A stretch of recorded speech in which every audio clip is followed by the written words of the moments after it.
Hello everyone, welcome to another video on affiliate programs. Now today I will show you how to join SeedsNow affiliate program. Now if you are a blogger, maybe you are a fitness influencer, you want to promote SeedsNow or anything like that, you would be able to do this via their website. So basically if you scroll down, you should be able to go here and you should be able to see their affiliate program. As you can see, now you can access their affiliate program if you click here, or you can just go and type in SeedsNow affiliate program and you will be able to join with the first link. Now keep in mind, we are uploading a lot of like affiliate program tutorials, so if you want to see other affiliate programs, you can check out our channel.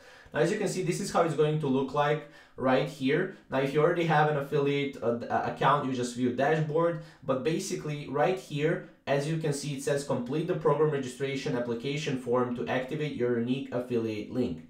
Now you need to go here, you get 25% sales commission, and if there is anything wrong, you can send there a message. Affiliates are paid out weekly via PayPal, as you can see right here as well. So just click right here and you will land on this page, and yeah, this is pretty much it. You will need to just go through this entire registration plan. Now what's so good about this affiliate program is that you get 365 days of cookie days, which is insane. So basically when someone clicks on your link, they have 1 year to purchase, and then you'll get 25% commission from those purchases. So that's pretty much how to join SeedsNow affiliate program. If you have any questions or comments, comment down below and we'll see you in the next video.